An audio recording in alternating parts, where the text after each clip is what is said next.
Welcome back to Good Day. We don't like to have to talk about this, but we do have to. Yeah, last year alone, Lucas County Children's Services got more than 4,300 calls of suspected child abuse. But abuse can be prevented. Kevin Milliken from Lucas County Children's Services is here this morning with how. Good morning. Good morning. It's certainly a topic that we would love to never have to talk about again, put us out of business, but that's just not the reality. Yeah, and when we're talking about abuse, we're talking about basically three types of abuse, right? Physical, emotional, neglect, and mental. Yeah. Wow. And it factors in all of those. Physical is primarily the one, but we're paying a lot more attention to the mental and emotional abuse. We learned a lot of things during COVID as far as that goes. I mean, when you put all of those families together with all of the other associated problems, domestic violence, job loss, poverty, all of that stuff, it was almost like a boiling cauldron. Yeah, it adds up. It does. But the good news is that the number of confirmed cases is actually down a couple of % from last year. I was just going to ask you, do you think that it resolved or it continued on at those levels? Well, because we didn't have direct eyes in the home on kids during COVID, the number of cases reported went down. They exploded post-COVID, and now they're slowly going down again to normal levels. That's what we like to hear. But we're also doing a much better job of prevention, because there's some federal legislation that went into effect a few years ago that we're finally starting to see the effects of. Plus, we've taken on a role where if it's safe enough to do so, we're trying more than ever to keep kids in their homes. Poverty should never be a reason for a child to be removed from their home. There are way too many resources and programs in Northwest Ohio to link a family up with in order to do that. What people don't realize is, despite the 4,300 that you mentioned, we serve 1 out of every 8 kids in Lucas County, or at least touch the lives of 1 out of every 8 kids in Lucas County. It's about 12,000 a year.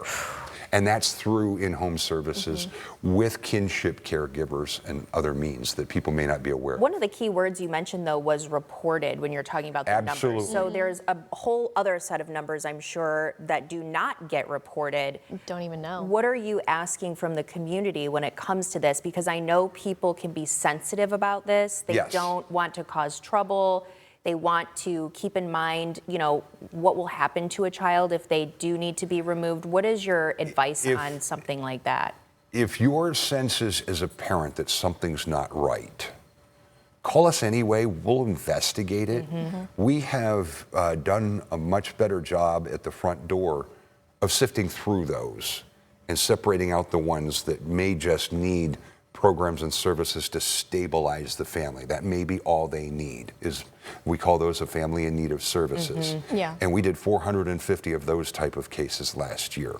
We are working with community partners to do that warm handoff to folks that may be able to give them what they need, and identify those sorts of things.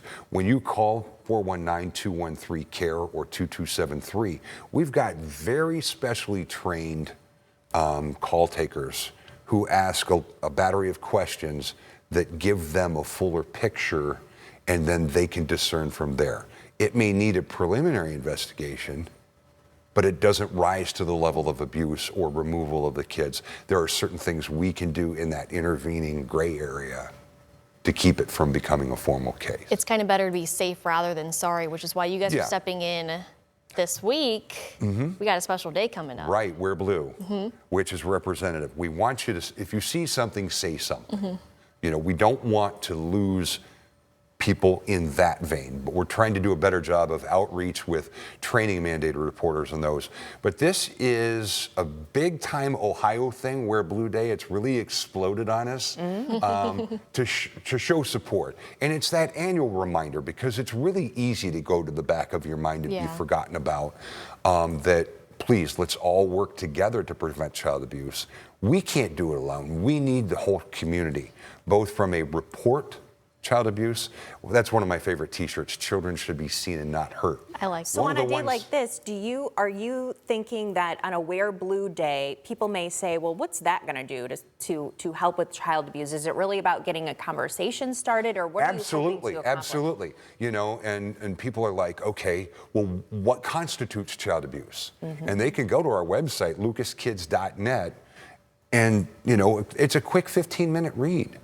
You know, there's all sorts of information on our website. Or if they're thinking about it, partner with us, volunteer with us. We work with 3 or 4 nonprofits now in what we'd like to call a continuum of care. Isaiah House, which will be open very, very soon in the coming days, is where foster care will begin for children. And we are Ohio's first actual house where the kids will go on their worst day, removal day, and they're going to get spoiled rotten by specially trained trauma-informed volunteers that if they want to play on the floor with dinosaurs, we will. If they want to bake cookies, that's what they're going to do. And then on the other end of that, we work with Love and Luggage, which is about to become its own spin-off 501c3 now for emancipated youth, getting them into young adulthood. And then we have Friends of LCCS and a group called Care Portal in between that handles a lot of the other stuff, events and programs and services. Care Portal is a great thing that our caseworkers can put into online where the faith community's already signed up, that if they need something more expensive like beds or something for a child, that they will fill that need. And so we're trying to build this continuum of care with community partners to really meet the needs of children holistically. So Wear Blue Day is coming up on Wednesday. We want you to take a picture of yourself either at work, with your friends, maybe your children, your class, wearing blue. You want to share it on your favorite social media platform, whether it's TikTok, Facebook, Instagram, and use that hashtag #OhioWearsBlue so you can share that and really show some community support for this. Kevin, thanks so much for being Thanks, here. Kevin. Thanks for having us. Good We luck with appreciate the opportunity. Very important mission. Thank you. Well, when Toledo's most fun, local, and positive 9 a.m. show continues, it's time to do a little whining this morning. I wonder what that means. Whining without the H, though. It's time to whine around in Blissfield, Michigan, how you can get your hands on some good vino when Good Day comes back.